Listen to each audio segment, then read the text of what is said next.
Hey, everybody. Welcome back to Word Balloon, the comic book conversation show. John Suntress here. I am happy to welcome Bryan Hill back to Word Balloon. First time on video. It's really nice to finally see you face-to-face, Bryan. Welcome. Yeah, man, the video intro is intense. I feel like I have to say something important now. Like... Aim lower. Okay. It's good to see you, man. Man, you've been busy since our last conversation. So many books. Yeah. So many a great film project that we'll talk about, and certainly open questions and comments from the fans. So, yeah, thanks again. Thanks for being here. And really, I'm excited to talk about everything that's been going on in the world of Bryan Edward Hill.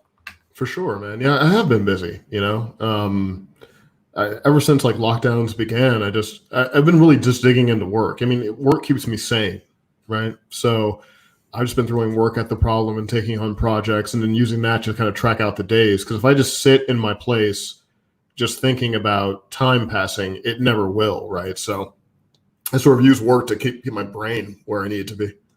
I understand, man. Look, right off the bat, Chaos and Comics says Bryan Edward Hill, one of the most underrated writers out there today.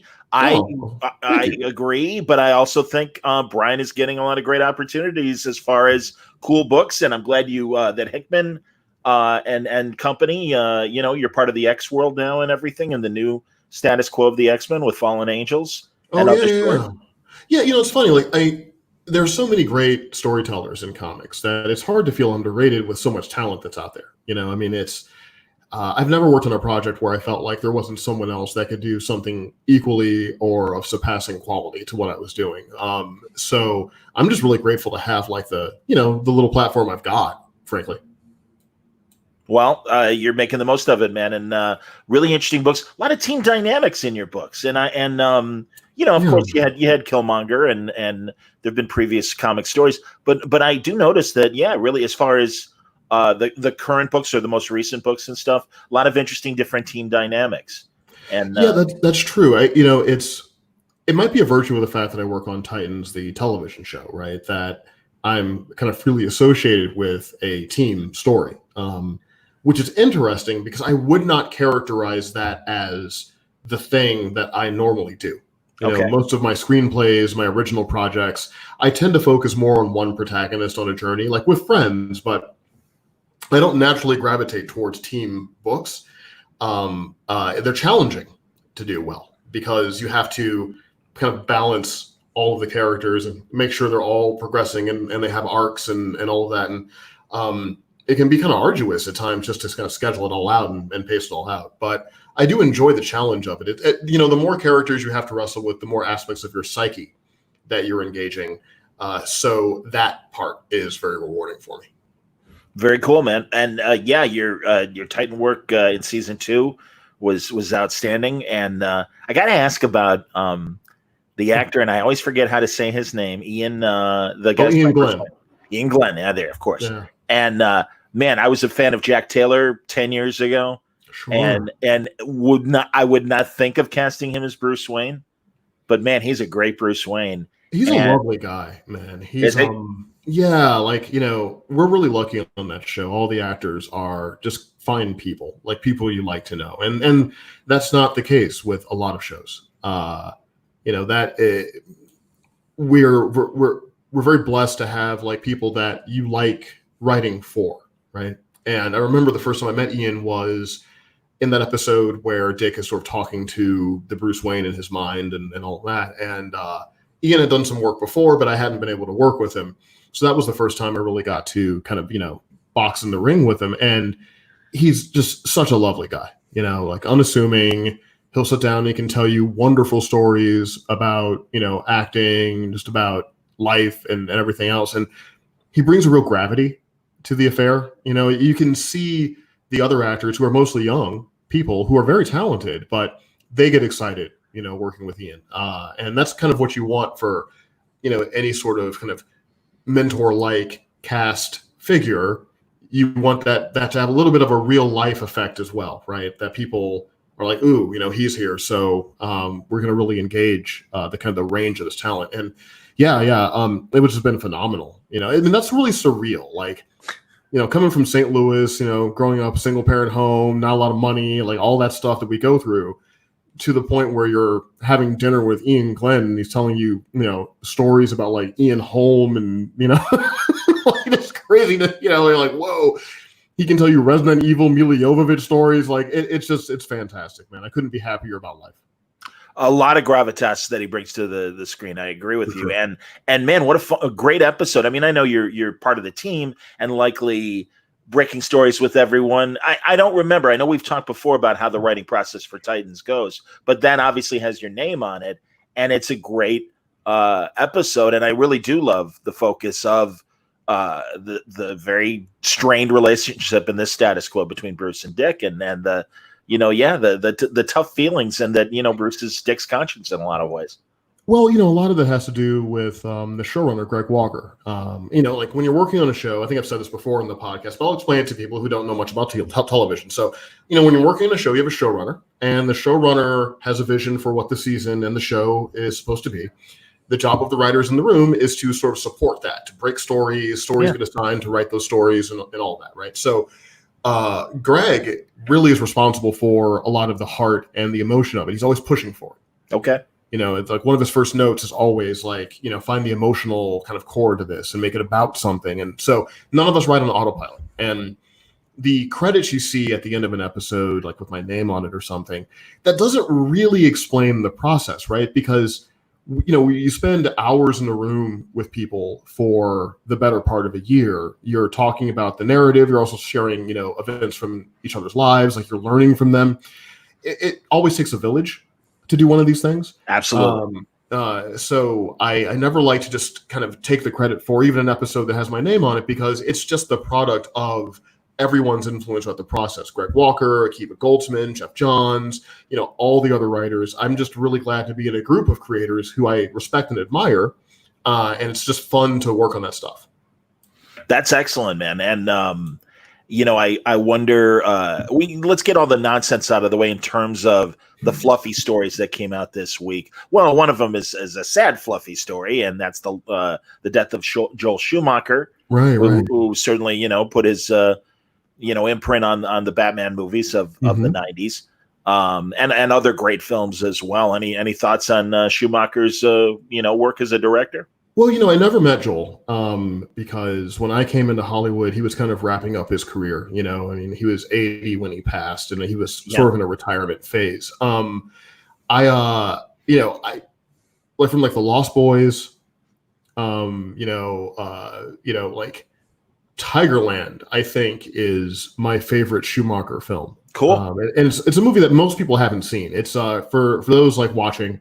So Tigerland is a Joel Schumacher film. It's set in the era of Vietnam, not actually in Vietnam, but it follows the plight of a character named Roland Boz, and he's played by Colin Farrell, a very young Colin Farrell, who goes to the Tigerland, I think is in the South somewhere, and it was like where you went before you went to Nam, essentially. And it was it's like kind of a touch of Full Metal Jacket, not as intense as Kubrick, but just a really kind of naturalist film about a character that refuses to conform, essentially. Like it's got a lot of Cool Hand Luke in it in a way, like a character reluctant in terms of being that almost messianic sort of figure, but they discover a purpose behind their anti-establishment kind of core over the course of the film. And it was a film done with a lot of sensitivity, and it's a small film, but it's really, really strong. And I think that's probably my favorite Schumacher film, honestly. Cool. But I'm weird like that. Like, like Dying Young is a film that I'm a big fan of, and that is Campbell Scott, George C. Scott's son, and Julia Roberts. And it's about a terminally ill patient played by Campbell Scott, who hires Julia Roberts to be a caretaker, kind of a hospice caretaker in a way. And it's sort of about their relationship, and it's a love story, bittersweet, a lot of bitter in with sweet. Yeah. But I thought that he had a real emotional sensitivity, in his work. I could have some issues with, kind of how he managed Batman and the rest of it, but I don't know. I mean, that's kind of irrelevant. He was certainly a strong filmmaker and a character-focused filmmaker, and he left a lot of good projects in his wake. Yeah, I along with Lost Boys, I'm a big fan, of course, of Falling Down. Sure, the Michael Douglas film. That's really a dark film. Speaks to sadly speaks to a lot of things that are going on these days still, which is incredibly sad. All right, the other fluff story before we get into your work in particular, and I'm excited about it, and based on conversations I've had both on here and behind the scenes, it sounds like it's a lot more real than just rumors. Michael Keaton coming back as Batman, and what do you think? Well, Keaton's my favorite Batman because he's the one I grew up on. Sure. I can quote the '89 Batman film to you from the beginning, right? Like I know the screenplay in my soul. I know the screenplay. So seeing him return as Bruce Wayne would be like really fascinating. It's always hard to say until like the context of it and what's the script and visually how's it all being realized. But the fact that Keaton is seemingly open to the idea of doing it is phenomenal. I've never met Michael. I've known people that have worked with him that had nothing but fantastic things to say about him. Right. So I think anytime we're getting more Michael Keaton on screen in general, that's a good idea. But to see him return as Bruce Wayne, I think it could be phenomenal. And I hope it does so well that it might lead to more Keaton Bruce Wayne. Oh God, yeah. I mean, really, it's kind of thrilling. They're comparing it in some articles to possibly a Nick Fury sort of role in the Marvel universe, and I think that would be great. And I mean, God, just the opportunities to mentor younger heroes, and I mean, Batman Beyond, Batgirl, whatever they want to do, and truly, I look to what Ian was able to do in Titans. In that limited way, kind of that's the thing. It's like it's great. It's like I mean, we all grew up on Dark Knight Returns, but it's like and the idea of Batman Beyond and stuff like that. And it's like really, Batman could be a very interesting mentor to throw in with younger heroes and stuff. And as you are exploring as well, and good transition moment to get into Batman and the Outsiders and stuff. For sure. Like Keaton's performance is a big part of how I approach the character in general, right?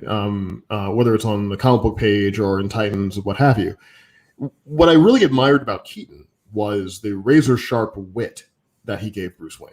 And I've tried to reflect that in the Outsiders. There are a couple scenes where Bruce's tongue is firmly in the cheek, like there is a playfulness to him that doesn't belie his severity, but I think it rounds him out as a character.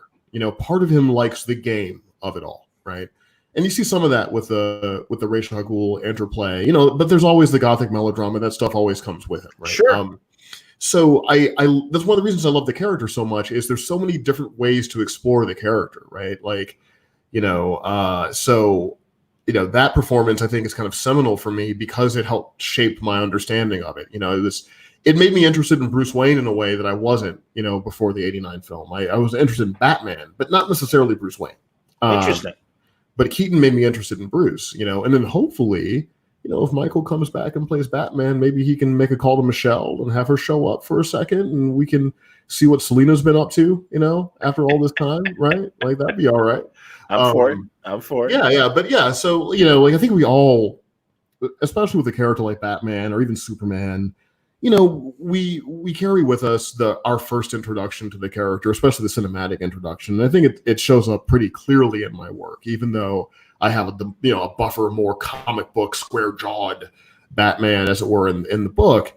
You can see a lot of Michael Keaton in that. That's cool, and I'm glad you acknowledged that. Your Batman smiles, because I remember when Paul Jenkins was writing Batman during the New 52, and an editor's like, you have Batman sitting down. Batman never sits down, and it's like, shut up. Yes, he's a human being. And I think back to Mike Barr. Mike Barr's was like one of the last writers that allowed Batman to enjoy himself, and was still the tortured guy, but it's like he was a little more human, and I kind of like that, and I like his role in The Outsiders, and tell me about everyone's interplay, because you've got, beyond the obvious members of the team, you've added Duke and Cassandra to the team as well, and Lady Shiva's certainly there for this arc with Ra's and everything. Raish, I always want to say Ra's al Ghul instead of Raish al Ghul. Sure, well, Nolan movies will do that to us. No shots fired at Nolan's movies. I love them very much. They're amazing. It's Raish al Ghul. Well, with Outsiders, I wanted to treat it almost like a kind of 2-generation tier experience. And by that I mean, like Duke and Cassandra, Sophia, like these characters are younger, they're kind of more contemporaries of one another. And then you have like the Katana, Jefferson, Shiva, Batman sort of aspect of it, right? And that's interesting to me, almost in a, dare I say, X-Men kind of way, because you have older characters and younger characters all sort of working together, and it's not like the younger characters are interns, but they just have a different kind of way of doing things, right? And so Shiva, I find, is a character very much in touch with her adolescence. Even though she is Lady Shiva and she has all the Lady Shiva, part of that, I think, allows her to kind of keep alive the spirit of just, youth fire, as it were, right? So she's more permissive as a character. I mean, she wants to lead you down a certain path, but it's not always about total restriction of your desires and your id. She lives very much in her id, right?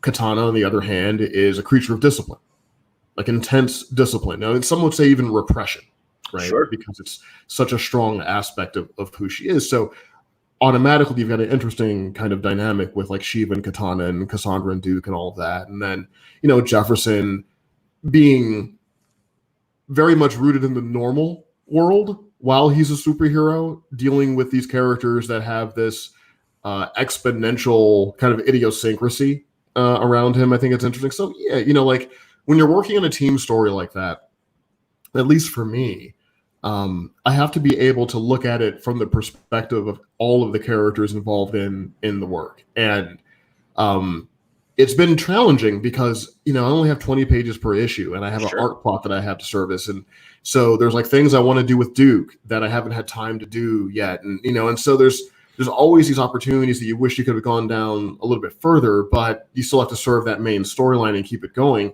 It's just a lot of characters to service in the way that you'd like, but hopefully I have seeded some things in there and maybe added some colors to the rainbow so that any other writer who might come along and want to work with these characters, either while I'm doing it or after I'm done doing it, whatever, there's more for them to draw from, which is kind of always my point when I'm working on like corporate established characters. Is I never want to be a reductionist. I always want to be additive. I always want to give the next, the next lady, the next guy, more opportunities rather than less opportunities with the choices I make. The audience seems to agree. Dark Knight Nation is Batman and the Outsiders has been the most consistently strong Bat book that DC has published over the last year, an insightful lens into who his cast of characters are by playing them off one another. I would agree. Oh, that's really kind. Thank you.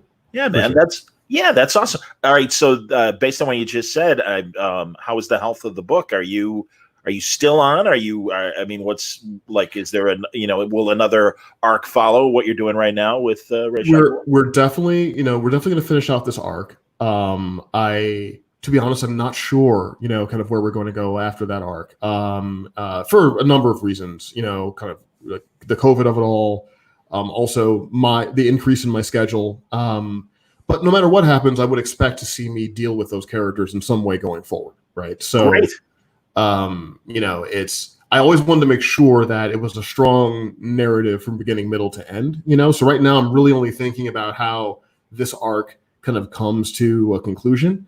But we'll kind of see what the future holds. With a lot of comics right now, it's just a strange time because, things are just, the schedules have just moved around and all this other stuff. So it's really hard to predict the future, but definitely want readers to know that you're going to get a full and complete experience from Batman and the Outsiders no matter what, and you can expect me to deal with these characters in some form going forward. Exciting. Very good to hear. Stephen Commander, loving Batman the Outsiders. Any chance of Bronze Tiger and or Richard Dragon? I got to admit, man, I love Richard Dragon. Showing up to interact with Lady Shiva or The Question, all favorite characters of mine. And I'm a massive Bronze Tiger fan as well. Distinct possibility that we'll see kind of those characters crossing paths in some way, right? Some of that work might be best suited for maybe like offshoot like miniseries, so like those are all things I'm kind of exploring. But that's definitely, I have a long list of wants, when it comes to this world, and that's certainly one of them, right? So it's on my mind as well. Excellent. And John V wants to know, what was the Miami Vice theme project you hinted at a while ago? Oh, that's an original book that I have coming out that I can't announce because they haven't announced it yet, and I can't even tell you who the they is. But it is very much rooted in my love of synthwave, of kind of like 80s action engines. Man, Jan Hammer, and it's all of that stuff. Like, that's awesome. The moment you see, I think, the cover to the first issue, you'll know immediately where I'm coming from because I wear all of my influences on my sleeve. Bryan, when Miami Vice was on, I was in college. And hey, man, we were in college. We went out on Friday nights, but we didn't go out until after Miami Vice was over. I mean, literally, it was a ritual. It was like, we can't miss Miami, especially the first two seasons. I was a little kid, man, but like I didn't get into it when it first broadcast because I was just too young to process Pyrrhic victories. Like I didn't know what this was. Like you can't watch Airwolf and then watch Miami Vice as a kid, and I would like end one. I'm like, I don't think they won, Mom. Right? You're just like, I'm not sure the good guys won. But then, like in reruns, I think when I was in college and I was like catching up with reruns, you're working your crappy summer job, whatever it is, you come home. I would get home like around. I had a lot of like second shift, third shift jobs because me too. Those were like easier to kind of deal with because I could write during them and whatever, and I was kind of like a vampire. But I'd wind up coming home like around noon or something, and it was either soap operas, which I didn't watch, or I would catch like repeats of 80s shows that were kind of on cable. And so that's when I got into Miami Vice, and I forget which network it was, but they would run like 2 in a row. Mm-hmm. So you could watch it, and if they do that every day, within like a month, you've seen a season and a half of this thing, right? So you're like really getting into it. And that's when I got like really into the way the storytelling worked. And, and I was kind of into Michael Mann at the time, still am into Michael Mann. So this project will have a lot of those Bryan Hill Twitter trademarks will be very much in that work. Beautiful, man. That's fantastic. Paul has an Outsiders question. What has been the most interesting element to you in writing characters like Cassandra and Duke in this type of team book? Oh, what I've really enjoyed is kind of exploring their friendship, and in a lot of ways, I think they are the only people that can relate to one another on a certain level because, Cassandra has her own severity, but she doesn't live in the severity all the time. And Duke has his trauma as well, but, you can't hang out with Bruce all the time. Like, like that would just drive you up a wall. Like, like sometimes you just need a break from that energy, right? And so I've really been enjoying kind of how they mutually support one another. And to my mind, they have an unfettering trust in each other. And I've been happy to explore that, and also been interested in how Shiva perceives that, and how she finds a way to turn the distance between 2 points into a triangle by kind of showing up and saying, hey, I think I want to get involved in this dynamic too, right? So it's interesting, like for me, approaching these characters from a real world place in the sense that I think about what like kind of the real relationships are like and the variances. And in a lot of ways, to me, it's sort of like Shiva's the mom that hasn't really known her daughter in a very long time. She's come back into her daughter's life, and she's got her new friends, her new name, and she's doing her stuff. And she's like, yeah, but my little girl's in there somewhere. And she's like, yeah, but I'm not her. And kind of watching that play out. And Duke is kind of like in the middle of that, where, he's like, man, I heard a lot about Cassandra's mom from Cassandra, but I don't know. She seems all right. Like Duke doesn't really get it. Like he understands it intellectually, but he's kind of like, I don't know, man. She lets us play video games late at night. She's got like a cool car. She's kind of hot. Like she is kind of hot. Because I had a friend like that growing up where she hated her mom. And I would only hear about how terrible a person this woman was, right? And then I met her once, and she was like a high-powered attorney, and she'd worked in the East Coast and the rest of it. Okay. And she was awesome and charismatic, and she had probably mellowed out a little bit. Like you could tell how being raised by this person would be like, but like catching a person on the other side of all of that, you're just like, man, I don't know. Like she's kind of cool. Like she drives her BMW really fast and, knows how to recommend sushi, and so, and I was like younger, I was like in my early 20s. So I was kind of enamored, had a little bit of a crush on her. Sure. I draw from like real world experiences in my work a lot. And so that's kind of dealt into it a little bit. But that's great, man, honestly. And it definitely comes through now that you describe all that. You can see that in the characters, and that's great. I'm seeing some X-Men questions, and I will get to those. I'm glad. It sounds like things are going great, man. Well, going back to your detective run, I've been thrilled that you've been in the Bat universe and everything, and I really think you've, kind of established a real voice in the universe, and I'm glad to see it because, you bring, like you said, you're adding new things and new ideas in areas that, as an older reader, it's like, well, what are they going to do with the Outsiders this time? What can be said that's different, and you've found ways. It's sort of a surreal thing, right? Because, it's hard to kind of see yourself as part of the pop cultural Batman legacy in the middle of it. You're like, that's still to me like, that's Tom, that's James, that's Scott. Like, sure, that's what they do. But, when you look back and you kind of look at all of the Batman stuff that you've written and you see the pages all stacked up together and the moments and the covers, and then people are on Tumblr posting stuff, if Tumblr still exists, I think it does. And, and people reach out to you on Twitter and they talk to you about it and all that. It starts to sink in a little bit, and it's just really humbling, because my schedule has been so crazy, because I'm usually either, at one time I'm probably producing and writing television, writing at least one screenplay, writing comic books, and developing my own work. And that doesn't give me a lot of time to sit back and reflect on all of it. But it happens in moments where you realize like, oh yeah, that's right, I did do that. And, and I guess I am sort of part of it in that way. And you catch people on Twitter arguing about your work is incredibly surreal, and I never comment, and, I don't like look for it. Occasionally it'll find me because they'll tag me in it or something. And I'll look at it. I'm just like, this is insane. I remember being too poor to buy comic books and going to the library to, check them out. Right. Being on the other side of the signage table, and just hoping that, Azzarello won't walk away before I get up to him with my copy of 100 Bullets, like things like that. So it's still very difficult for me to see myself as a comic book professional, honestly. But yeah, I'm just grateful that I've been able to mess around with some of those high profile toys that DC's got over there. And they've been great to work with and very supportive. And, just been kind of happy to have, kind of rode this beast out there. That's excellent, man. The Sam Stone show, Michael Mann totally has to come up at some point during this. Actually, Sam, sadly, you just missed. Oh, yeah. That was like first 20 minutes, man. Like, me. So you'll have to rewind. You see me in line at Starbucks, it'll be like, what do you want from the menu? Like, speaking of menus, sometimes I'll go get the coffee and I don't know. And then we're suddenly talking about Michael Mann. Like, look, it'll always happen. I will figure out a way to put Michael Mann into any conversation. So just run it back when it gets like broadcast. And when it's archived, run it back and you'll get a decent Michael Mann stretch. Absolutely. I loved Crime Story, of course. Loved Vice.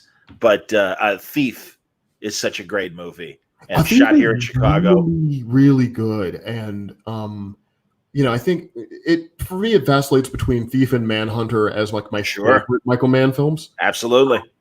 I think Collateral is kind of perfect. Like big fan. It may not reach as far as Thief reaches, or Heat, or Heat, of course, Public Enemies, or whatever. Yeah. But where it does aim, it hits. Like Collateral just hits the target consistently over its running time. I think it's just one of those like perfectly constructed films. I'm not saying that it's without flaw.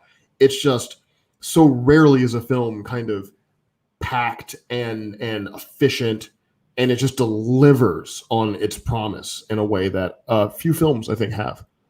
Fair enough. I got to know William Peterson a lot in the 90s, and right on. Yeah. Haven't talked to him in 15 years. He's doing great, I know, but just hasn't happened. And I used to talk to him about Manhunter all the time, in particular. And of course, he has his little moment in Thief. That was an early role for him. He was a bartender. Bartender. Yep. Yeah.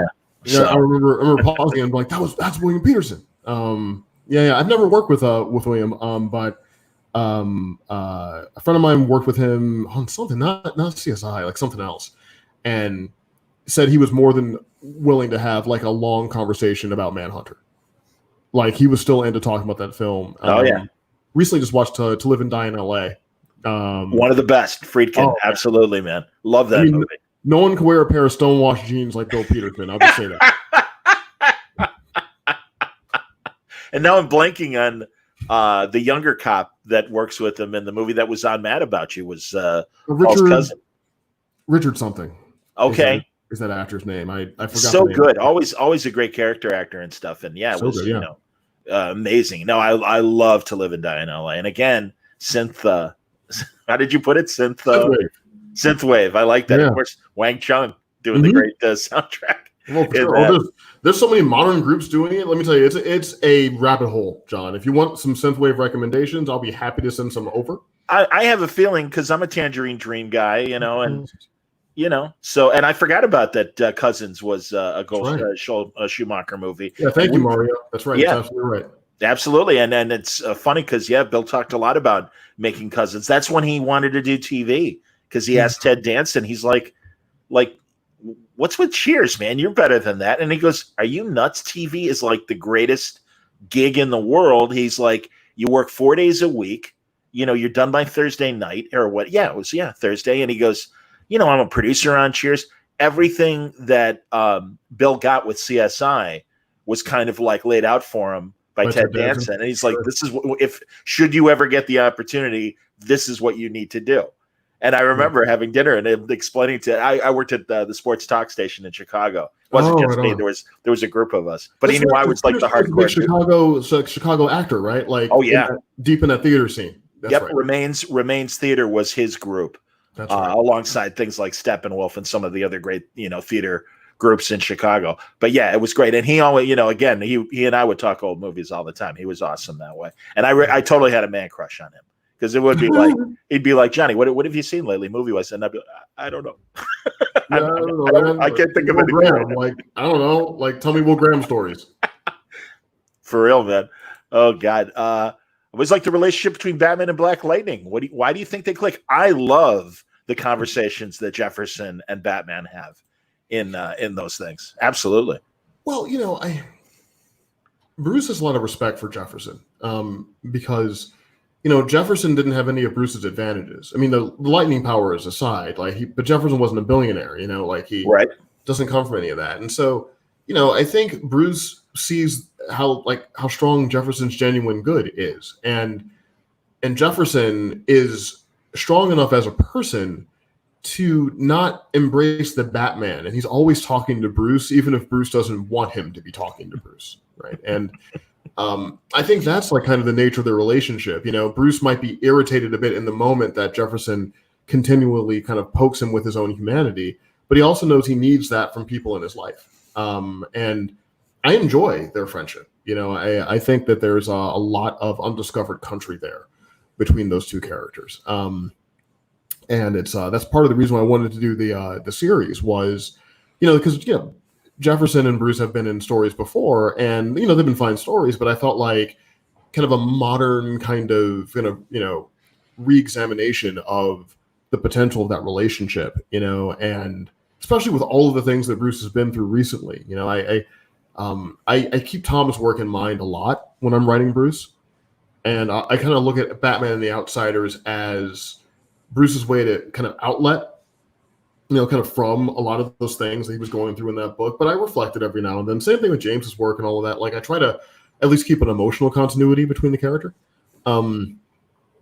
So that relationship, I think, is important for Bruce. I mean, ultimately, Bruce understands the role that Jefferson plays in the lives of young people, especially as a teacher, as an educator. Yep.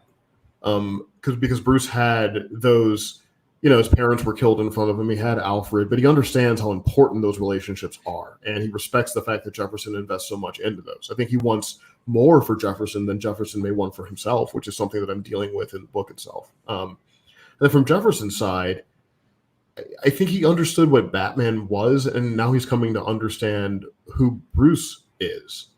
And Jefferson's a guy that he can't forget that this is a kid who saw his parents get killed in front of him, and that all of this is like founded on that, and he doesn't feel sorry for Bruce, but he understands what it's like to continually punish yourself for something that's probably not even your fault, definitely not your fault in Bruce's case. And, one of the things he's constantly, kind of confronting Bruce with is, you're not responsible for all of this, and you can't put so much on your shoulders. And I'm stronger than you, and I can't put that much on my shoulders, And so that relationship is really fascinating to write, and I'm really enjoying it. And there's been some criticism about putting Black Lightning in with Batman and what that does to Black Lightning, to Jefferson, making him subservient or something to Bruce. And I've never looked at it like that. I don't think that Bruce relates to him as a subordinate, and I don't think that Jeff has any special deference to Bruce Wayne. I think that he appreciates the fact that Bruce kind of reached out to him. I think he's at a time in his life where he knows that there's probably an evolution of what he is. He doesn't quite know what that could be. I think when no one's around, he might look at the trinity of characters, Batman, Superman, and Wonder Woman, and think, I could be up there like that, maybe. But then, seems ridiculous and sort of puts it away. And Bruce is nurturing that. And now that you're confronting someone like Ra's al Ghul, who's going to attack you physically, psychologically, even spiritually, right? Who's going to challenge you in so many ways. I think this entire arc is really a kiln that is baking, kind of Jefferson like clay into a pretty hard pot, as it were, by the end of it. So that relationship and how it carries both of them through this is really integral for me. I mean, you'll see in the book, there are plenty of times when I kind of part the story to let these two men kind of gut check each other. And then I move forward after that. I'm with you. And then that last page of the last issue suggests, I think, a hardening of Jefferson, both in a physical way and likely a mental way. That chair is very interesting. And again, what Bruce says prior to that final moment and stuff, I think speaks to what you're talking about. So no, it's thrilling, man. And yeah, it's like members of the Avengers. I really do see the Outsiders. Mm-hmm. It is Batman's team, but it almost in the same way that I never felt Hawkeye was subservient to Cap or Iron Man, but if anything, just a different point of view. Right. Well, and it's not the leader, but also still not subservient. Yeah, and I understand the criticism, and I don't mind criticism. People are entitled to their opinions. I just I just happen to disagree in this context. I don't think that any character really is minimized by putting them with a character like Batman. I think it just depends on how you treat the character within that story, right? And I think hopefully I have managed to kind of carry the independence and agency of all these characters at the same time they're teamed up with, some legendary comic book character, like Batman. Fair enough. I'm glad John V brings this up because I don't think we ever talk enough about your run on Michael Kray And John says, can you talk about that? He describes it as your collaborative writing. Another great series for Wildstorm. So I don't know how collaborative the run was, but regardless, yeah. Well, I mean, I did bounce ideas off of Warren. Okay. In the initial outline phase of things. Okay. But after that, I got a lot of space to develop it kind of on my own. And working with Steve Harris, the illustrator, I sort of kind of generally collaborate with the artists I'm working with in the sense that I kind of ask them, what do you want to draw? What do you hate drawing? Like one of the first questions I have for an artist is, what do you hate to draw? Sure. Because I don't have to write it. So if you don't like cars, let me know, because I won't set this at NASCAR, right? Like, or if you really love buildings, okay, we'll go to Hong Kong instead of this other place, right? Like, so I do collaborate in that way, but most of it, once the story was set and kind of knew which characters I was dealing with, most of it was simply just sending in summations of what I was going to do and then just getting approval, and I never really hit any headwind on that process. Great.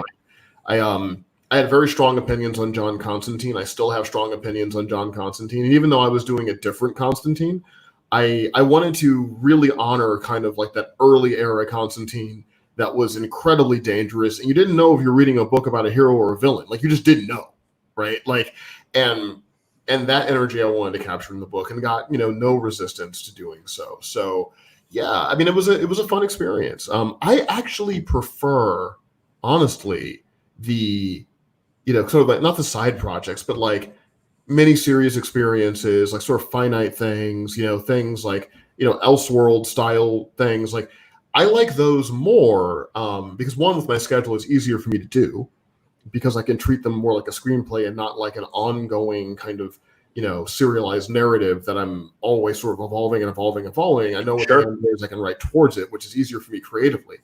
But also, you can take a lot of risks in that stuff because you're not not trapped into continuity, but you want to make sure that you're not doing anything that's going to make it more difficult for this other book to do what they're going to do, or there's this event that's going to happen in 6 months, so you can't use that character, so we got to switch it out with that character. And these are all just like common realities of comics. It's not unique to where I am, but like having something that is semi-self-contained, that isn't going to have a ripple effect through 50 books, where I know what the end is and I can foreshadow and I can write towards it, kind of lets me get more to like the novelist feeling, which I enjoy more because I feel like I can just deliver people a better experience. And on the writing end, Michael Kray was like that. I think my favorite scene from all of those books is the one that I think Nelson Blake II drew, where Lex Luthor, this universe's version of Luthor, is speaking to this universe's version of Wonder Woman.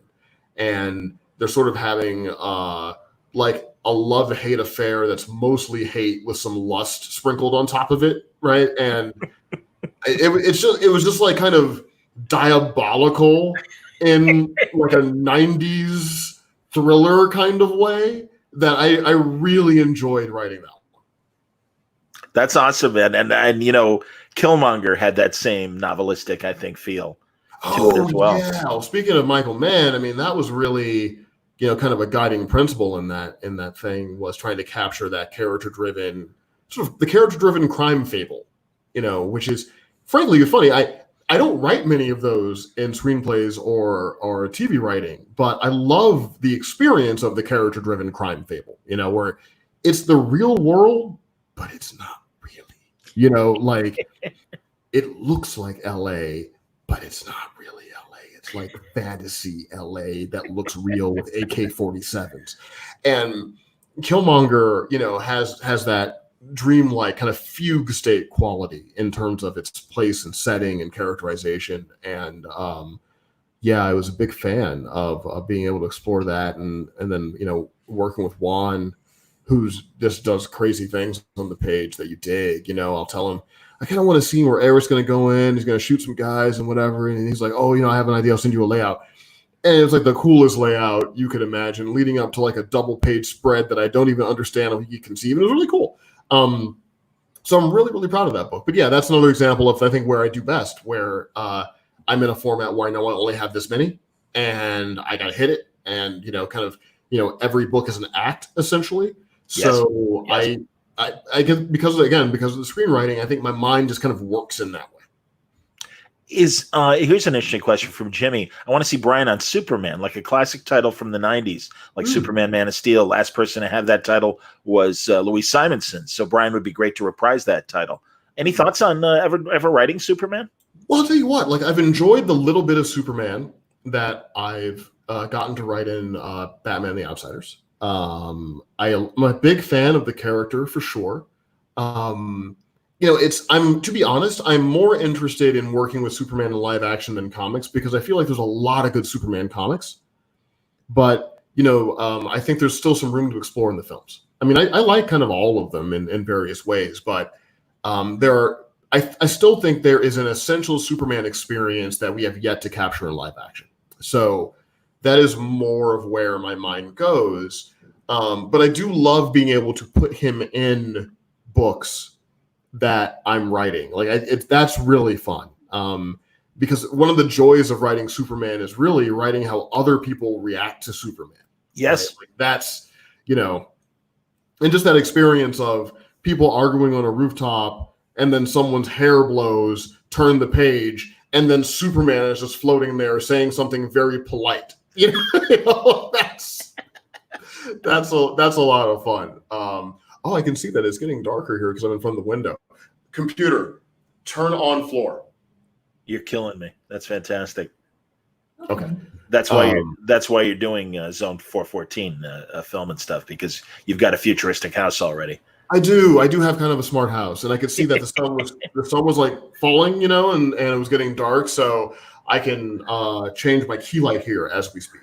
It's all good, bud. That's fine. Do whatever you want to do. That's and again, this is the cinematic you taking note of that. Also, man, you're writing so much stuff, and I know last time we talked, you were getting into photography, and I don't know how much time you've had, and certainly the lockdown doesn't let you get out much and maybe shoot interesting things other than a lot of desolate areas. I don't know. Well, I've been doing portrait photography consistently for a number of years, really, and I enjoy it. One of my favorite artists in general is a fellow named Peter Lindbergh, who passed away recently, but he's responsible for like the 90s supermodel era, like that look. He did a famous photograph with like Naomi Campbell and Evangelista, Christy Turlington, Cindy Crawford, all that. Okay. And his work, there's a soul in it. It's not just advertising. There's something kind of interesting and unique there. I think it comes from the fact that he was raised in Germany, kind of post-war, dealing with like a lot of the aftermath of that, and just the mechanical reality of a post-war climate, and kind of crept into his fashion photography. But I do enjoy photography a lot. I love filmmaking. It's just a very expensive art form. Photography, not so much. I still hire a makeup artist, and I go through a little bit of rigmarole when I shoot. But filmmaking can be very expensive. I mean, even if you're making the smallest independent film, you're probably going to end up spending like $50,000 or something, right, on that kind of thing. It's just more difficult to experiment in film rather than like writing, for instance, and so there's always studio stuff, and I'm kind of edging my way towards directing and writing a studio project. I might have an announcement on that within the next few months or so, but that's fantastic. Like there's also like just independent film and the rest of it. Those are like loves of mine, but there's something unique and special about comics, because when I write a comic book script, I know it's going to get to people in a relatively short amount of time. And it has been such a gift to me as a writer, as a storyteller, because that kind of feedback, you just don't get that in screenwriting. You write a screenplay, and I may have said it before in the podcast, but if you write a screenplay, less than 15 people are probably going to read it. And of those people, maybe 4 of them will tell you what they think. And it'll be interesting feedback and useful, and you'll incorporate it, and you'll do drafts, and you'll learn things about yourself. But it's really nothing compared to thousands of people reading your work, having an experience, seeing what they're gravitating to, especially with social media, being to observe conversations about your work without participating, so you don't color it, right? You can just kind of watch it, Sure. Speaking to X-Men, like a lot of people were angry with me about X-Men, right? Like some people really liked it, a lot of people hated it. And it's to be able to get that kind of real-time feedback is such a gift. You know, I had a movie that I wrote, and I wrote the movie a number of years ago, and it finally got made in January with a director friend of mine, a guy named Andrew Baird. That's Zone 414, the sci-fi movie. Guy Pearce, yeah. Guy Pearce is in it. He's a lovely guy, you know, become a friend of mine. Cool. Matilda Lutz is a great actor, and she's become a friend of mine. Terrific. But in a lot of ways, it feels like someone is making something that a version of you did that you can't even remember anymore because you wrote it like 5 years ago, you know? Okay. It's one because an independent film, it just takes a long time to get these projects together. Sure. So there's a distance that you have from that work. And it's interesting to see it realized. And it's really rewarding to watch actors, you know, bring these characters to life and watch a director direct these scenes. Like, that's really cool. But it happens so far from when you finished writing that it doesn't feel as in the moment as like comic book feedback, where I'm still finishing a story that real customers, real readers are commenting on. And that's amazing. You know, and sometimes they like what you did, and a lot of times they don't, you know, and I never want people to feel bad about picking up a book of mine, but I do appreciate kind of like all of the feedback. And I think that's what keeps me in the medium, honestly, because there's you know, you get the feedback loop when you shoot a photograph. You set someone up, you know, you talk to them a little bit, you find the right pose, press the button, you have it. Same thing with filmmaking, right? You know, like you read the script and you know, block the actors, go ahead and start shooting it. Boom, that night, especially now with technology, you can have an edit of the scene you shot within hours of finishing shooting. Sure.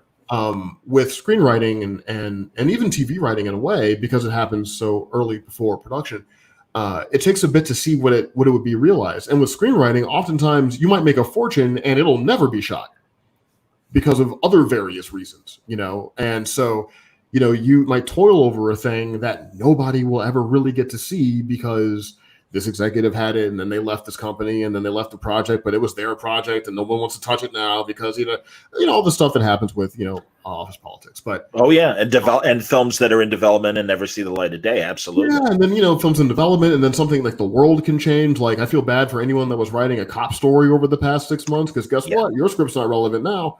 So things happen, right? Like, and it's hard to kind of keep up with it. But that feedback that I get from comics is so special to me. And for anyone who's kind of watching this and, whether you like my work or you haven't liked my work, I really appreciate the fact that you read it.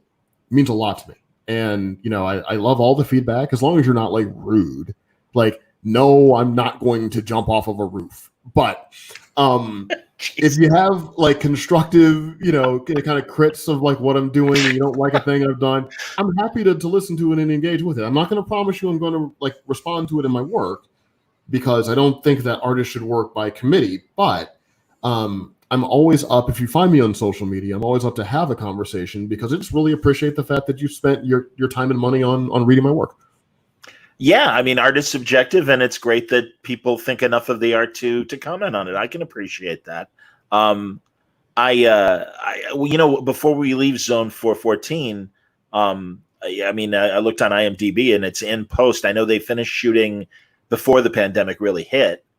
So I don't know if you know the status of it currently, or we're on that one. We're in post production. Okay. I am they call me a producer. I have a producing credit, but I didn't really I don't want to be disingenuous about how much producing I've done. But I, served in some sort of producerial capacity along with being a writer.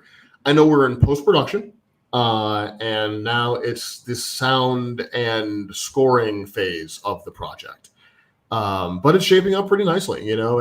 I don't know when it'll be out. That's all above me. That's distributors and stuff. I mean, I'll probably find out when you find out, but it should be on the way, I would say, within a year for sure. Oh, okay. And I was wondering, because I know some productions that I'm aware of when it comes to sound and scoring and stuff like that, depending on if there's an orchestra or just, a composer with a synth, doing a soundtrack and stuff like that. I don't know in your case. Well, yeah, we have a composer, I believe, and I wish I could remember that gentleman's name, but I can't because I didn't know I'd be asked about it. Sorry, buddy. Yeah, and I was going to say I already took down the tab where I had the movie information. No, it's quite all right. It's I think Kevin is it Bryan? I'm not even going to mess it up. So he's brilliant. He's a friend of the director's, and he is working on the original score right now. Okay. I've heard some snippets of it, and I think it's really strong work. And, I'm a pretty tough guy on music because I'm a musician myself. So I know the language, as it were. You're a Renaissance man, yeah. I know the tricks.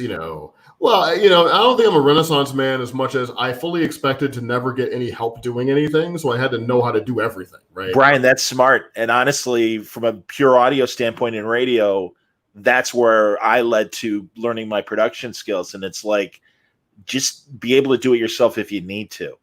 Yeah, so I get it. You got to be, it's like, earlier you were saying that you couldn't hear me with the onboard microphone, and I just had I have it right there, right? Because I just whip that out, set that up.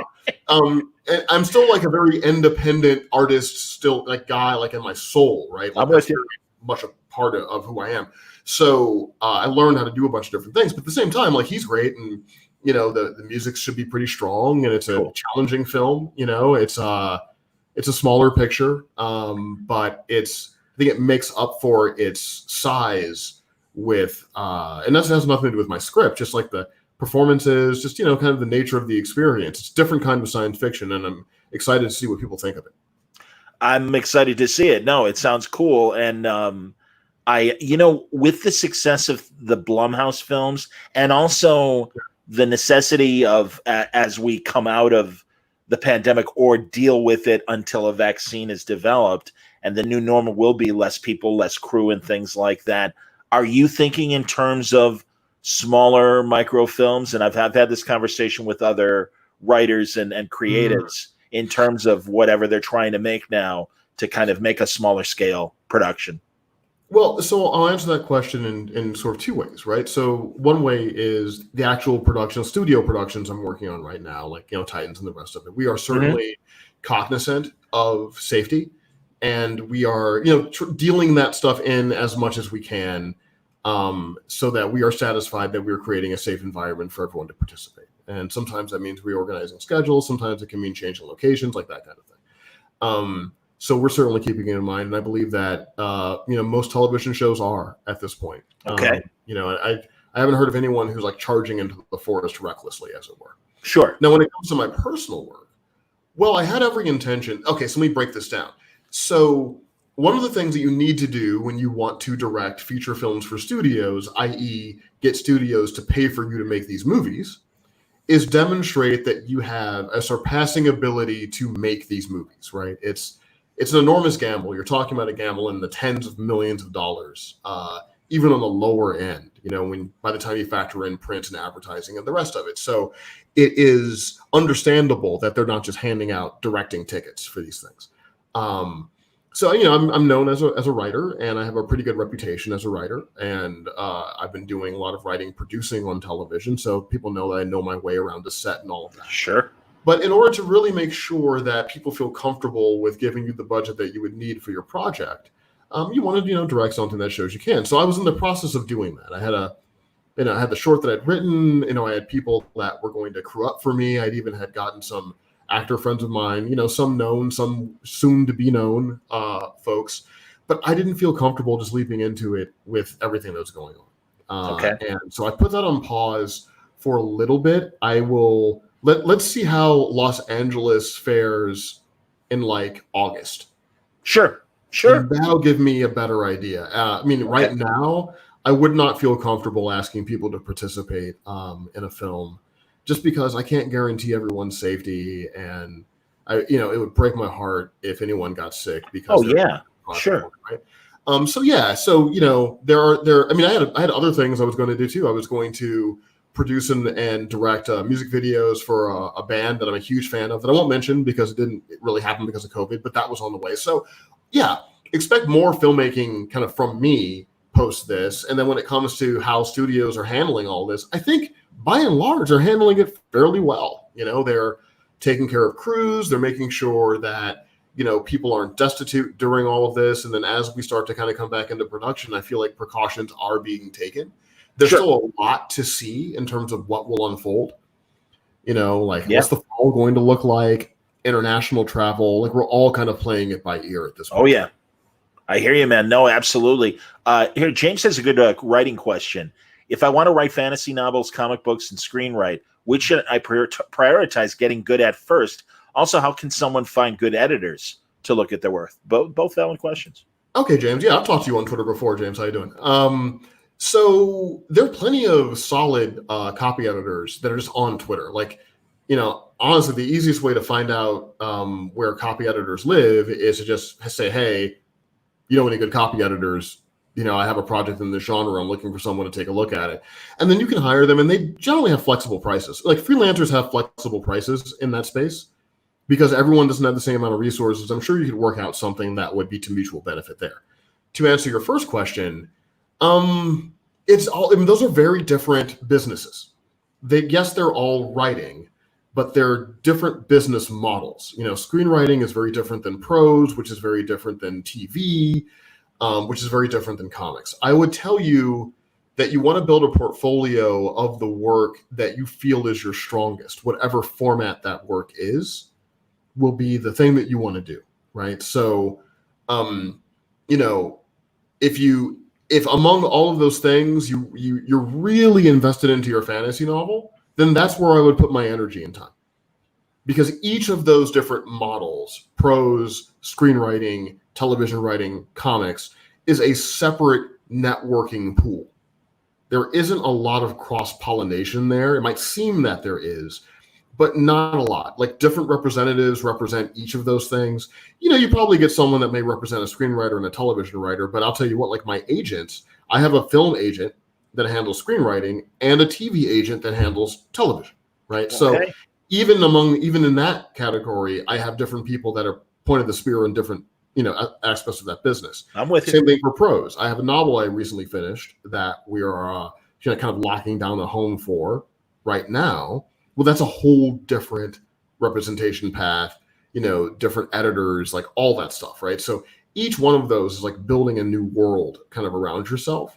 So I would suggest you triple down on the one that matters the most to you just to get a foothold, because whatever you're most passionate about, it's going to be easier for you to deal with the vicissitudes of adversity in that path. If you're really dedicated to writing comics, for instance, but kind of wouldn't mind writing a screenplay, that first headwind you get in screenwriting might crush all your momentum. Right, you'll probably charge through with comics because you care so much. So rather than diversifying too much too soon, I would just double down the one you care the most about. Get a foothold, right? Focus on I'm just picking the fantasy novel just, because it was there. Sure. Get a foothold in publishing. Really work on finding a rep, agent, manager, even an entertainment lawyer, getting your book in the right hands, getting your book read, hopefully getting a place for your book, build that foundation. And then once you have that, kind of branch off of that main thing. For me, my first love is always filmmaking. I'm the slowest developing director in all of Hollywood, but it is on the way. I wrote films before I wrote comics. So that was always like the kind of like foundational base of my career. And everything else has kind of stretched out from that. Even television was not really a goal when I started. I started off, I wanted to be Jim Cameron. I was going to write, my own version of the Terminator and make it, and then make T2 and then, sink a boat. And, different opportunities happen, and then you get detoured into different things, and it's fun, you enjoy, you stick around, right? But and if you look at me now and say, well, Bryan does all of these different things, yes, that is true, but that all began with a kind of a single-minded focus about one thing. Very cool. That's excellent, man. Now, here's an interesting question. Yeah. In your silent episode of season 1 of Titans, what did you think of fan criticism regarding the huge fire and casualties in the episode? I thought it was reflective of, the way like my conscience worked around it as well. I see the benefits of that. I also see, kind of the ethical hazards of it. And it was a choice that we kind of made collectively in the moment, and I executed it on the page. And sometimes, you can when you write a script, man, it's not like, the Old Testament God speaks to you and then you get a hammer and a chisel and you're just certain. You're never like certain. It usually is about like, is it justified? Does it lead us to deeper exploration? Is it so out of character that it breaks the character? Like, these are all the things that the demons that haunt you at night with these things. And I think ultimately it allowed us to explore aspects of Dick that were interesting within the world of that fiction. And the great thing about working with these characters is we're not the only voice on these characters, right? We're, there are so many different versions of these folks that we explore it in the way that we explore it. And I think because we make some different choices, we find some different things. And I just hope that people, get enough out of it ultimately to justify the experimentation, but, at the same time, just realize that we're all human beings, right? And so, life matters to us, and we think about these things a lot. And anytime you see something in a show or a movie and you might not like it very much, take a little bit of time with it and think about kind of like what you're getting out of it, rather than hold on. That was like the kind of the automatic system that comes on. So you might not have heard it, but like it says, "Good evening, Mr. Wayne," when all the lights come on. I didn't hear it. That's like I have Siri refer to me as Batman as well. Yeah, I'm me, right? Yeah, and that's kind of like what that's all about, right? So, heard and acknowledged, done with intention. Hope that you still enjoy the show, and we'll watch season 3. Yeah, I'm psyched for season 3. Honestly, man, I wasn't sure how I felt about the first season of Titans, but I really did enjoy season 2. And absolutely. And again, there were things I always pointed people to the Jason Todd episode in season 1 for Titans, because I'm like, this is really interesting. There's enough standalone stuff here that you can appreciate it. I like the way you all handled and continue to handle the Dick Jason relationship, which I think is much more nuanced and goes in very interesting directions on the show. And another reason why I really enjoy the show in particular. But the Connor stuff was great. And goddamn, man, I mean, our first dog, I really wanted him to be named Crypto. And I was, of course, outvoted because nobody knew what I was talking about. And it was my sister's dog, technically. So we had to stick with Whiskers. But I called him Whisk because he was a fast dog. And that kind of worked for me. So that was okay. But yeah, man, God, that dog is so fantastic. And I do just love that a live action Crypto exists and is so cool. I just adore that. I think like a lot of projects, the longer you settle into it, the more opportunities you find, the more in rhythm you get, and hopefully any show increases in quality as the seasons go along. It'd be disturbing if it didn't, right? So I think season 3 is going to be really exciting. Can't really say more than that, but I think it continues on a trajectory of exploration and kind of interesting decision making and storytelling that is always meant to have purpose and meaning, right? So yeah, can't tell you when it's coming, not really sure, but enjoying the work on it, and stay tuned, and I'll let you know when I can. Very cool. Interesting writing question from Jason Hammonds. What's the key to a good action scene? I've never heard that question before. That's a good question. I've talked to Jason on Twitter before too. How you doing? Okay, I'm glad that your people are coming out for my podcast. That's great, man. Oh, I got the best Twitter family in the universe, man. Accept no substitute. My Twitter family is amazing. Far more impressive than I am, for sure. Okay, make sure you tell a story, and by that I mean there's a tendency in some genre fare when the action starts, the storytelling stops. There's an action scene, and then the story gets told, right? Yep. You always want to make sure that you're telling story within the action scene, so that if you remove the action scene, you miss important bits of characterization. Like a great example of this is The Empire Strikes Back.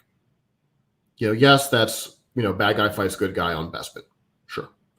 But within all of that, you see a lot of story being told. You see Vader learning what his son is capable of that he didn't really know before. You see Luke, kind of understanding first that Vader doesn't want to just destroy him. Vader wants to convert him. Vader wants him to join him, right? Yep. And then you start to realize that this isn't a fight scene at all, that Vader is actually not in any danger, that he has lured the audience into believing that this is actually a fight when it's a brutal education that ultimately results in Luke losing his armament, literally his hand, and his foundational truth that Vader killed his father, and he realizes Vader is his father. Yep. So much story is being told in that, And I hold that scene up because it does a very good job of making sure that narrative is always there. So when you're thinking about your action sequence, the first thing I would do is think about where your protagonist begins as a character in that sequence and where do they end. And it doesn't have to be as epic as The Empire Strikes Back. It can simply facilitate a small character change. For instance, in the fourth Bourne film, the Bourne Legacy, I think, the one with Jeremy Renner. Yeah. There's an action sequence that simply exists so that Jeremy Renner's character can be seen by Rachel Weisz's character and then trusted. Right? It's like, I'm coming in telling you all these things. You're not believing me. Here come the bad guys. I've taken out the bad guys. And I think the line he has to her is, do you want to live? Because I want to live. Right? And that scene locks in the trust between them, or Casino Royale, where Bond has that action sequence in the stairwell and Vesper's there to see it. And up until that point, Vesper has been very dismissive of Bond's killer skills.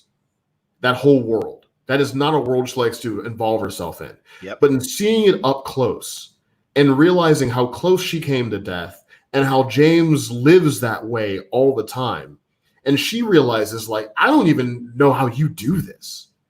Like, how are you able to just be a person after what we just went through? Yeah. Right? And then he takes that moment, he sits in the shower with her, and he cleans the blood off of her fingers, and it's a beautiful moment, very tender. Absolutely. God, I love that movie. It's all additive, right? Like, you can't have their relationship wouldn't work without the action scene. So I would think about how the action sequence changes your characters, and that's going to give it purpose in your narrative, which is very important. And then from a technical standpoint, think about how environment can create unique opportunities within your action sequence. Nothing is more boring than seeing people fighting in a location where you could literally take them from that location, teleport them to another location, and choreography doesn't have to change. So if you're, the mind goes to Jackie Chan, for instance, who's like one of the best at this. Whenever he has a fight scene, he's using all the parts of the buffalo around him. Absolutely. He's going to grab that table, grab that cleaver, do this thing, kick the chair, do the thing, swing off the light.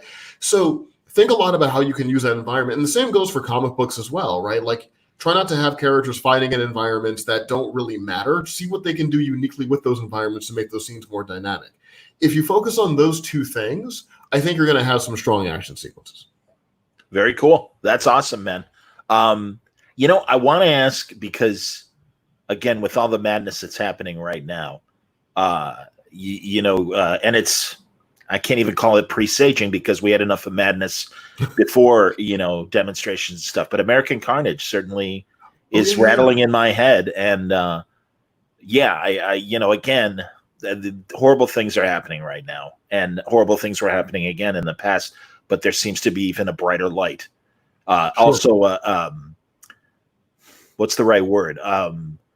Because of what's going on at the top of the government, almost an acceptance of behavior that you would think, certainly given my age, and again, sure, middle-aged white guy. I mean, seriously, I really thought we would have been past a lot of this, and we're not. And sadly, it's a rude awakening for a lot of people that it's like, no, it's still a shitty world, and people are really still doing shitty things.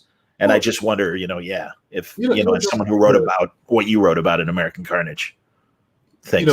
When I wrote American Carnage, I wondered about its relevance while I was writing. I'm like, oh, is this even relevant anymore? Really? Okay. Like, in that way, like this kind of direct confrontation, the kind of the hot-bloodedness of it, the sanguine nature of the narrative. I wondered about it. And in Charlottesville and other things, I felt like there was a place for it, but it's been a little terrifying to see that book become more relevant, right? Like that's a book you always hope will become less relevant every minute that passes. Yeah. To the point where someone will go to a library and read it and be like, well, I don't even understand what this is. I don't understand the dynamics of this. This isn't the world that I know. Like this feels like a time capsule kind of thing, right? Which is kind of like what you want for the world. And it's a little terrifying to see that like it's so kind of like relevant in that way. But at the same time, like a lot of people have been reaching out to me about the book recently, from like readers who've discovered it, which I appreciate, to Hollywood people that are interested in maybe doing something with it. And on the reader end, I'm really grateful that people are getting something out of it, that it's not solely responsible for any kind of reconciliation, because it's not, but it seems to be in small ways helping people reconcile with what they're feeling, which is kind of what you want fiction to do. Not tell you what to think, but to give you different avenues of thought, to kind of let you do that. And if it's doing that for people, that I appreciate. I'll admit I'm very hesitant to support adaptation of the work at this point. Because one, history is unfolding so fast. Yeah. I don't know if we'll be behind the story with the story if we're going too soon. Two, I'm not sure that this moment needs to have a finer point put on it by a project. I think maybe it's one of those things that we need to live through for a little while and maybe visit in like retrospect. But, for me, it would be a little irresponsible or disrespectful of the severity of the moment to then be like, oh, well, and then here's the perfect story for the moment in history that's happening right now.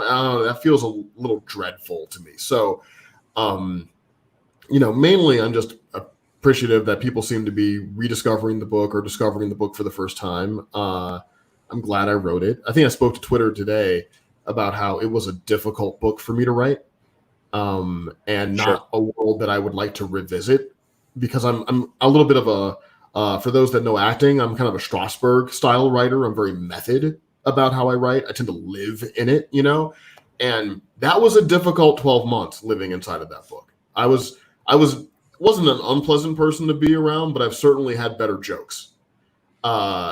So I don't know, how soon I'd be interested in revisiting that. And that's also part of the reason why adaptation isn't particularly seductive to me right now, at least with my involvement, because I know from working on Titans and Ash versus Evil Dead that TV takes over your whole life. And do I want my whole life to be about that world? I don't think so. Ish. Yeah. That's not really a place I want to live for 5 years of my life. Even on Sundays, right? So yeah, like I don't know, I'm not, like I think Ta-Nehisi Coates or Alex Haley, or some of those brilliant minds that are able to capture the moment in their work. I don't have a mind like that. Essentially I tell stories about dinosaurs fighting Robomen on burning towers in the rain. And that's kind of what, right? And American Carnage was an experiment for me, and I think a real vehicle for the talents of Leo and Dean White and Pat and Letters. That's more of what I'm really proud of, is just what they were able to accomplish with the text in that book and the spirit of that collaboration. But I just hope that in all the sanguine stuff that's kind of circulating around these issues, that we find a spirit of community again, that America needs everyone in it to work. And more than anything else, what I've been thinking about a lot is, beyond the individual aspects of race and COVID and class and politics and all these different things, I've been thinking about how fragile things are. And maybe we need to be reminded of our fragility from time to time.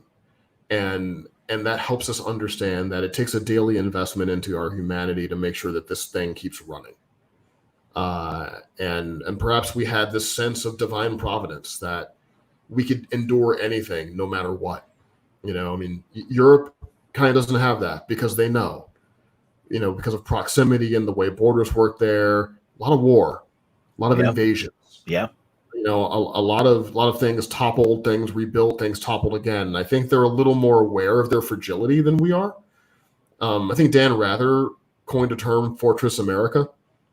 And he was discussing America in a post 9/11 world, though it could never happen here of it all. Yes. And I think that woke us up to how we are part of the world. And, I think we are a unique and special nation. But at the same time, we're not invulnerable. And I've always said that if America falls, it's going to fall from forces from within. Yeah. And hopefully we realize that in order to make this ongoing experiment work with all of its, vicissitudes and complexities and its troubled history and its triumphant history and all this stuff, we have to recognize each other's basic humanity. We have to get to a point, I think, where if you hear Black Lives Matter, you don't hear your life doesn't if you're not Black, right? And I think we have to think about something like COVID, not only in terms of, how it affects us, but how we can keep it from affecting other people, thinking about ourselves in more of a community context. And as we move forward into a more polarized environment, as electoral politics normally does, it doesn't matter who wins an election if there's no country to govern when it's over. So, just kind of, I just, more and more I just think about the whole point in writing American Carnage was so that wasn't true. It's almost like this is a much shallower analogy, but it's sort of like Blade Runner. I don't think what people understood was Blade Runner wasn't supposed to happen. Like that picture of Times Square and the density, not Times Square, but Los Angeles and that density and the population problems and the pollution, and the inescapability of technology and advertising. That wasn't a project to realize. That was a cautionary tale, right? When I go to Times Square or I'm in Los Angeles and I see like Blade Runner, part of my mind is like, cool. The other part of my mind is like, oh no, we don't want it to turn into this. We want to keep it. So that's sort of how I feel about the fiction. I just saw a comment saying that civility is thin, and I think it is. I think yes, it's something that we have to invest into. With our daily lives. The veneer of civility is so thin. I don't know if it's a veneer in the sense that it's false. I just think that it's fragile, and it requires investment on all of our parts, to kind of get through this. And even though you can make massive amounts of money tearing people apart, I would urge people to look for ways they can bring people together. Well said. Absolutely, man. One of the pieces of fiction that I've been avoiding for the last month and a half was Soylent Green. And everybody knows the line, Soylent Green is people. But really, if you think about that movie, first of all, it takes place in 2022. And there's the same problems of pollution and overcrowding and when COVID hit the meat packing plants and there was, threats of a meat shortage. And I'm just like, I can't watch this movie right now. No, it's a lot. It gets really heavy, right? Like, The Last of Us 2 is out, the video game. And from what I hear, it's this really well made, but kind of deliberately miserable experience. And I just don't have the emotional bandwidth right now. I hear you, man. I just can't. Yeah. It's bad enough, and I think about that a lot with my work and my storytelling. There was a time when I was always trying to do the confrontational thing, the dark thing. I'm going to take you into the dark places. I'm the guy. And I'm going to take you into fairy bed to hell, man. If you can't handle it, you just can't handle the truth, man. Can't handle the truth. Now I'm a little less like that. Like I still want things to be honest and real, but I'm always trying to figure out what's the aspirational aspect of this?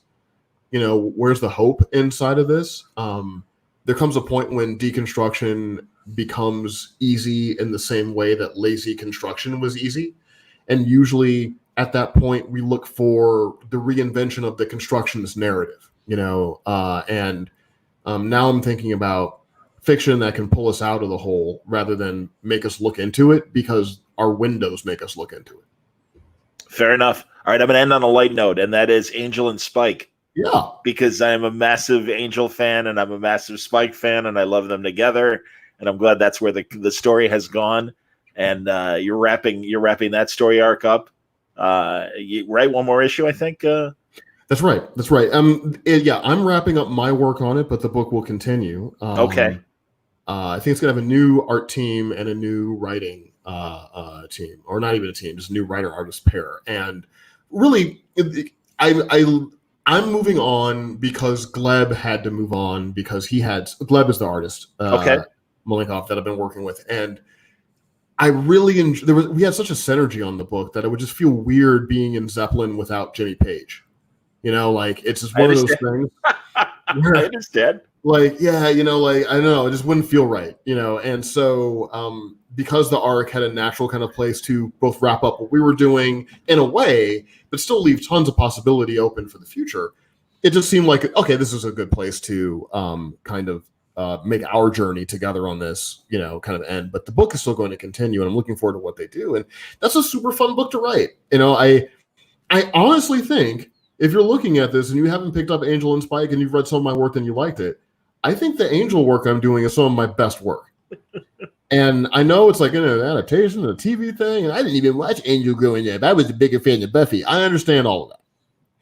But it's a solid book, and it's cool. And you don't have to have watched the show to enjoy it. It's, it's a vampire book with like shades of Batman, Daredevil, and Bram Stoker's Dracula. It's a fun thing to do, and it's so gorgeous because Gleb is so talented as an artist that it's one of the best looking things that I've been a part of. A lot of my books have looked really good. I've been really lucky. I've worked with some really good artists, but yeah, it's cool. And I'm really digging, kind of what I can bring to it, and my little bit of interactions with Joss have been great.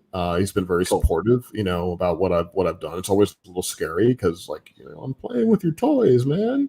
So you're like, excuse me, Mr. Whedon, sir, would it be okay if Angel did the thing? Because I know sometimes he doesn't do the thing, but he needs to do the thing in the issue. And then, and then he's like, yeah, man, just tell her story, man. It's great. And you're like, oh, cool. So yeah, it's a fun book, and Boom is putting out some really good collections of it. Like they sent me like an oversized hardcover a while back. That's a really nice edition of the book, and I'm just really happy with the opportunity I've had to work on that thing. And I'll probably come back, like if Gleb has time in his schedule to come back and do like a one shot or a mini thing, then I'm definitely up for doing it because I love working with that guy so much. And cool. I think the world of comics has discovered him now. And I think he's got like, the sky's the limit for this guy. Very soon people are going to be talking about Gleb in the same sentence they talk about like Greg Capullo and, and Clayman and everybody else. So I couldn't be happier for him. That's cool. All right. Now, if you don't mind, because I know we're close to 90 minutes, Jimmy and others have asked, we talked a little bit about the X-Men at the beginning. Yeah, no, for sure. But people want to hear a bit more. How does it feel with the new historical relaunch of the X-Men that you were one of the first people to add to the story that Hickman wants to tell? And how do you add your own story that you want to tell? So yeah, that's, Oh, well, it's really, I like, as I was saying earlier in the broadcast, because my schedule is usually so dense, I rarely have the opportunity to sit and think about the ramifications of what I'm doing. Sometimes it works to my benefit. Sometimes it works to my detriment. I think here was my benefit because I didn't want to think about Jonathan Hickman comes in to do the X-Men and you're one of the first to be. That doesn't help me as a writer, right? And he's a beautiful human being who will deny that to his grave, but don't believe him. He's a wonderful person, Jonathan Hickman, right? Love that guy. Me too, man. I hear you. And he gave us, gave me space to work. And, I really had a smaller focus I wanted to do. And a lot of people were a little critical of that because I didn't really embrace a lot of the broader thematic things that were going on in the other X books, but I deliberately didn't want to. It all started with me having an interest in what are they doing with Quanon? That's where this all started. Because Betsy is Psylocke again, but there's this character Quanon. and I wanted to know what's going to happen to Quantum. And since no one really had, there wasn't any real estate there that I had to work around. I was like, okay, well, I'd like to get her to a point where there's many things one could do with her, many ways to write her, right? Adding some dimension to her and exploring her a little bit, the causality of who she was. And that's really what I wanted to do, right? And I felt good about doing that. I think maybe calling it Fallen Angels and having it tie into another series, so there were some expectations around that. Maybe that could have been like a little sharper, a little different, to kind of distinguish a little more.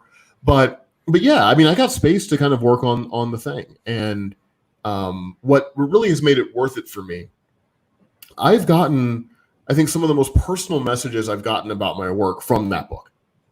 And I don't know why. Maybe it's because, I was thinking about sort of niche experiences when I was writing it. I was thinking about Frank Miller's Ronin. I was thinking about, like, not that Lone Wolf and Cub is niche now, but back when I was reading it, it kind of was. Like, absolutely. It wasn't, oh yeah. And I was thinking about Junji Ito and, manga a little bit, and, just kind of like, I don't know, like, I think for me, X-Men has always been a place where I engage, like, the off-center aspects of my imagination. Just kind of like, that's what I remember, the surrealist aspects of X-Men a lot. When I think about the main moments, they're not really the soap opera moments as much as just like the kind of the deliberate weirdness of it, but weirdness with intention, right? And I think maybe because it became a vehicle for a lot of those entries, like, it's the most poetic thing I've ever really done in a comic book, by and large, I would say. When you're thinking about, like, how I use prose on the page, like Batman and the Outsiders is eminently accessible. You can pick it up, barely have to know anything about the characters. Fallen Angels, you don't really have to know a lot about Psylocke, but it's definitely like something that lives inside of that more esoteric comic book space. But knowing that it was going to be pretty finite, from the beginning, I mean, that was kind of by intention. Again, I kind of knew that I had a beginning, middle, and end where I was going. Yeah, I got the space to sort of do that. And I was really, again, like, this, I'm always grateful, man. I always had the same feeling. Shock and awe that I get paid to do this, right? Like, it's hard for me to feel anything but gratitude about it. And every story I tell, the only thing I can really use to judge it is, do I feel guilty because I didn't work hard enough? And did writing it change me in some way? And I've been lucky, and I think all of my comics have satisfied both of those two things. That's awesome. Yeah. I haven't felt guilty about it. And I feel like I'm a different person having done it than I was before. And so I appreciate everyone who sent me these messages. I mean, I've gotten some really personal things from readers. Surprising. I would expect those from American Carnage, and I got a little bit of that from that. Even Killmonger, I got a little bit of that from that. Sure. But I wasn't really expecting Fallen Angels to result in the kind of DMs I get from people sometimes. But, I guess we have a lot of undercurrents that we don't share with people, and maybe seeing someone like Psylocke, like Quantum, figuring out who she is post Psylocke, that identity, what does all that mean for me? Like, keep that name, but what does that mean? And who am I? And, all that stuff. I think maybe it just spoke to, like, what people are dealing with in terms of purpose and identity, and how to kind of chart a course for yourself. Yeah, it was cool. That's awesome, man. All right. I'm going to wrap up and ask, and let, NES Master ask, what's next? You've teased a little bit in terms of, but yeah, what's coming up that you can telegraph? Well, I've got, I'm still working through Outsiders, so that's still happening. I've got 2 original projects that I'm working on right now that should be announced at some point. I mean, Comic-Con isn't really a thing this year, But are you going to be on any of these virtual San Diego panels? I'm on one, strangely enough, about, like, mental health during the pandemic, which is interesting because I'm clearly insane. But maybe I'm used as, like, a point of comparison or something. Don't let this happen to you. Yeah, I'm trying to serve in that capacity. I am a walking cautionary tale, so that's true. But yeah, I have 2 original projects that are definitely going to get announced this year. Cool. Maybe some big 2 stuff if I can fit it in. It's kind of coming and going. I would tell people, if you're interested in knowing what I'm up to, best thing to do is follow me on Twitter. My Twitter handle is at Bryan Edward Hill. That's Bryan with a Y because we like you. At Bryan Edward Hill, and just follow me there. And I can announce things when I'm able to announce them. I can say that I have multiple things I'm involved in film, TV, comics that I'm really excited about, but I can't really talk about them yet. But you'll hear about them very soon. That's excellent, Bryan. As always, enlightening conversation. I always like when we get together. It doesn't happen enough. So with the new announcements, expect me to be bugging you and telling us as much as you can to preview some of these new projects. But seriously, excited for Zone 414. And certainly your run on Outsiders continues. Your wrap up on Angel and Spike.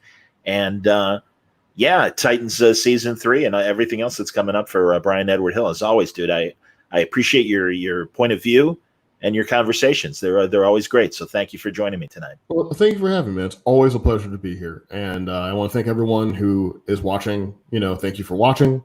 And hey, everyone out there, just be careful, stay safe, and just kind of get through this as best you can. Absolutely. I'm going to end the broadcast right now with Bryan here. And that's literally how I end all of my broadcasts. I always say thanks for listening and watching. Stay safe, stay happy, stay healthy.